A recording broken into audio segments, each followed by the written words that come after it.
Ayan, ito po.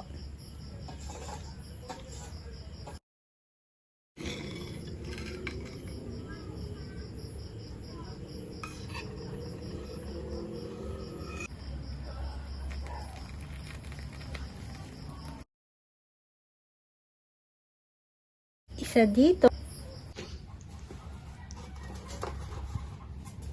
Ito po ay isang medium size lang po to.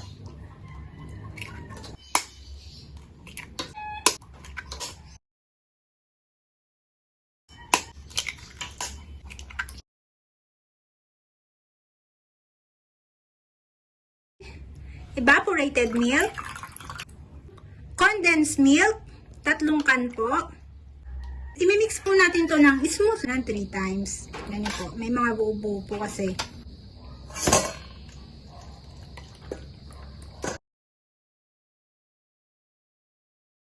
Ito po yung aking gagamitin. Maglalagay po ako dito ng 1/4 na sugar na wash. Ito po. Ayan. Para madami siyang sugar na. Ayan. Marami tayong makaramelize na sugar. Tutunawin natin itong sugar sa mahinang apoy lang. Mahina lang po dapat yung apoy.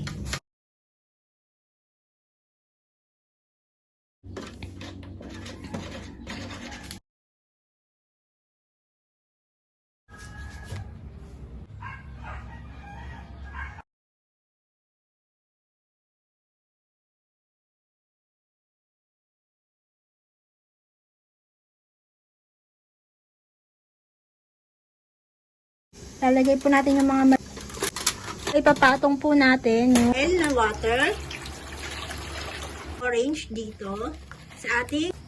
Tapos po, imimix po muna natin siya. Sasalang na po natin sa mahinang apoy lang. Papatayin na po natin ang apoy para po lumamig siya. Pag malamig na po, saka po natin siya gagayatin.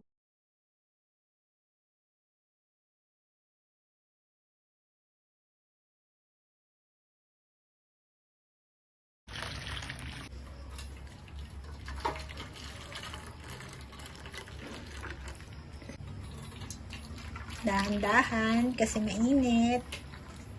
Ito po. Cubes po natin silang gagaya.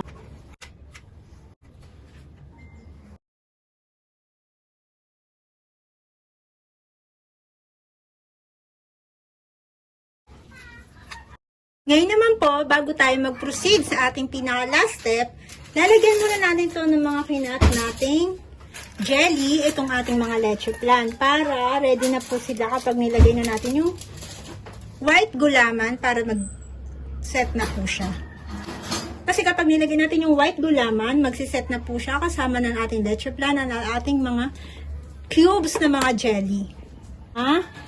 Itong mga cubes natin jelly, ganito lang po. Lalagyan natin dito ng kulay green. And then, ng kulay violet. Spread lang po natin. Ayan. And then, kulay red. Ang ating kulay orange. Ayan. And then, ang ating kulay light yellow. Ayan. At ang ating color white.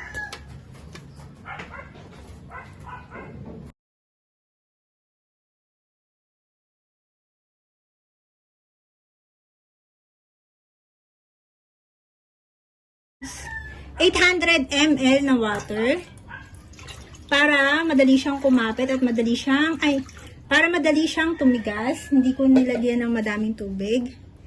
And then, ilalagay natin ang ating white gulaman. After po natin mailagay ang ating white gulaman, isasama na natin ang ating condensed milk at ang ating evaporated milk. Any brand po, pwede nyong gamitin. And then, maglalagay po tayo ng sugar, white sugar. 1/4 lang po. I-mix lang po natin ng konti. Para kahit papano, ma-dissolve naman siya. Bago natin buksan ang ating apoy.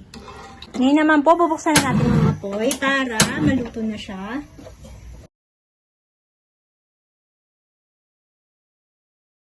Lalagyan na po natin itong ating mga molde para dito na siya mag-set. Yan, busan lang po natin yung mga gilid para dumikit yung ating mga jelly na ginayat. Ayan. Bilisan lang po natin ang ating pagsalin. Ayan, para magpantay-pantay po.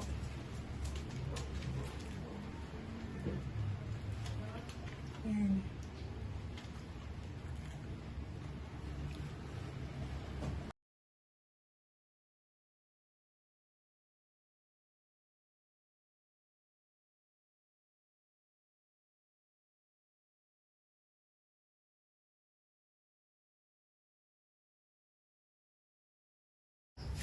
Ngayon naman po, isasali na natin to sa malaking plato. Iti-taste na natin. Yan, gagantuhin lang po natin yung gilid.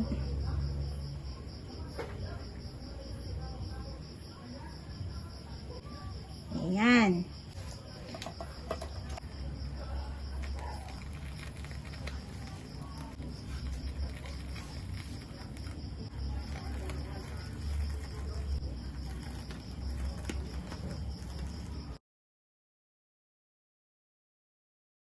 Isa dito, ganyan dito, isa dito. At ngayon po natin.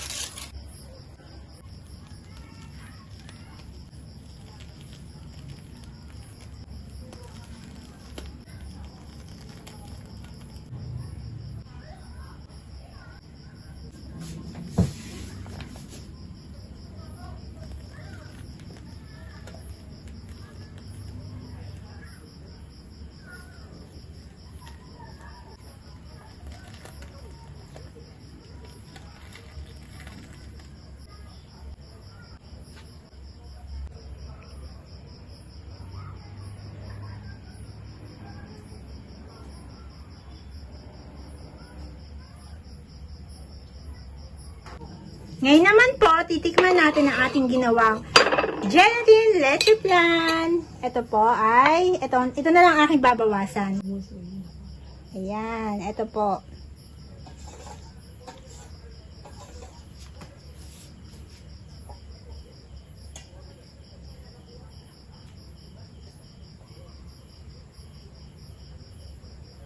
Tikman na po natin to.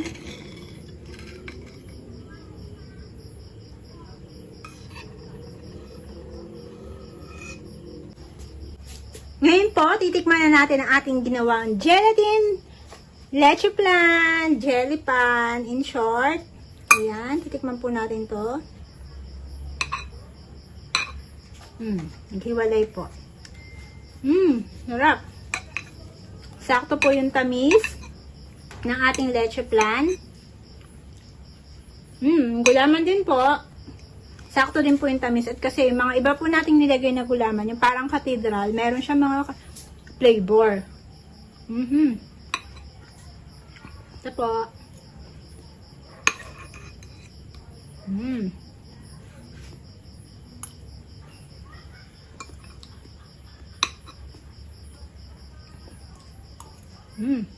Ang sarap po niya.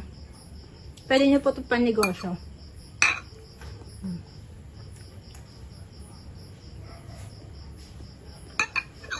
Don't forget to like, share, and subscribe. Thank you!